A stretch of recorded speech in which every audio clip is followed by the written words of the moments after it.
Hey, what's up? Anyway, my school days.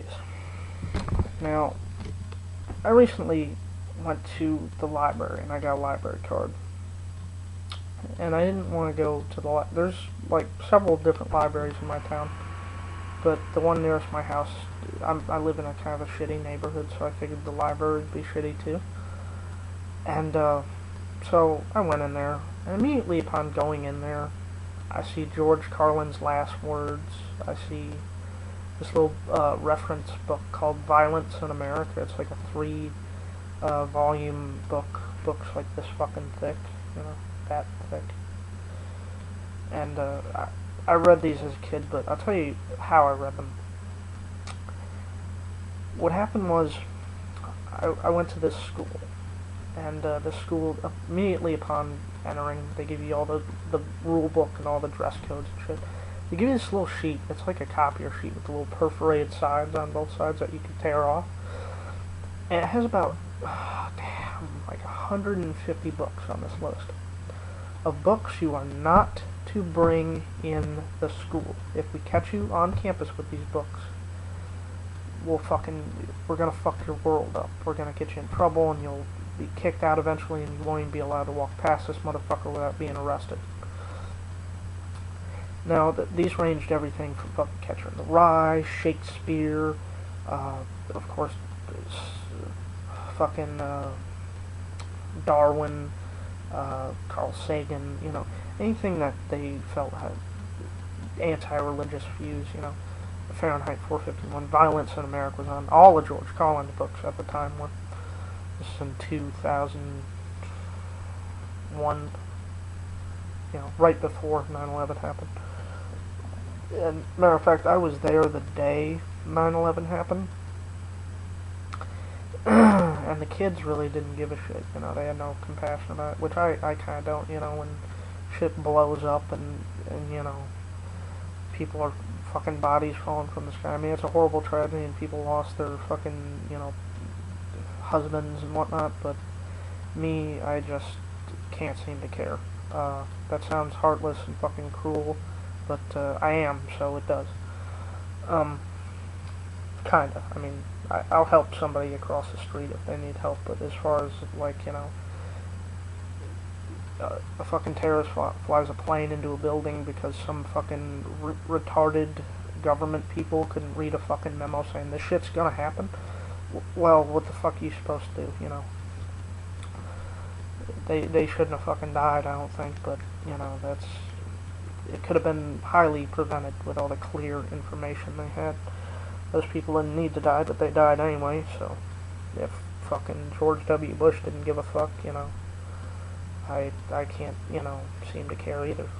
I don't care about George W. Bush either, I am kind of like that George Carlin quote. I'm detached from it. I just watch things.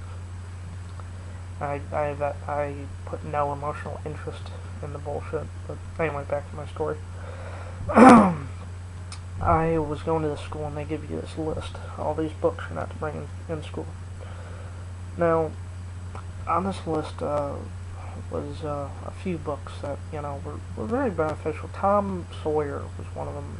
The Adventures of Huckleberry Finn, shit like that.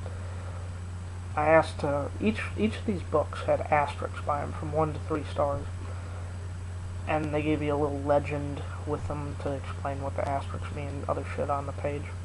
But the asterisks mean if it's level 1 asterisk star, you get like a verbal reprimand. If it's a level 3 asterisk, if it's level 2, you get like 3-day suspension in school or out of school suspension. ISS or LSS is what it was called. If it's a level 3, there's no warning, there's no fucking reprimand. First offense, it was a zero tolerance policy school, which is why I have a problem with zero tolerance policies. If it's a level 3 book, we expel you. Not for just a year, but forever. You are banned from these grounds during all times. Orson Welles' book 1984 was on there, That might have been a clue to some people who have read that book. Well, we don't want this on there because this is the same shit we're doing. Fahrenheit 451 was on there too about book banning. It's kind of ironic in a way. But the reason they didn't want you to bring these books into the school, because they had no library inside the school at the time. I think they do now, because I went back years later and I saw the school and shit, and people were coming out of the library annexed onto the school. So I'm sure they're doing the same shit, just now they got it tweaked up. But the library was off campus, so you had to go across the street to the public library. Now, they couldn't restrict the books in the library. They couldn't take them off the shelves, because it's a public library, you know. So they just fucked with the kids instead. Excuse me. Anyway, I'm the type of person that if you don't give me a good argument for something, I'm gonna go check it out, especially if it's not dangerous. Like drugs. Now, I didn't go and check out drugs to research, you know, that drugs are bad, but they gave me a good argument that, hey, you know, drugs are bad, and my mom was on drugs for many years, so I knew not to fucking do drugs. I knew how it destroyed families and whatnot, and fucked your life up, and I didn't want to end up like my mom, so I didn't fucking do them.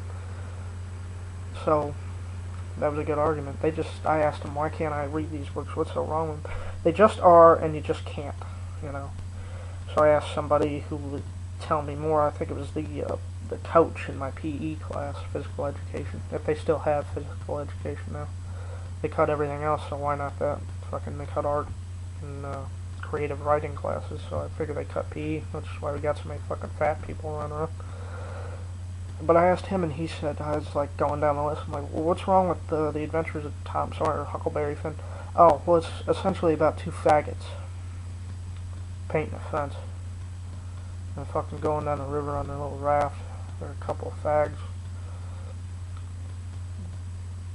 Not a good argument, but hell, if that's what he wants to believe, go ahead, you know. I think they doth protest too much. But anyway, I go down the list, I'm like, you know, what's wrong with this book?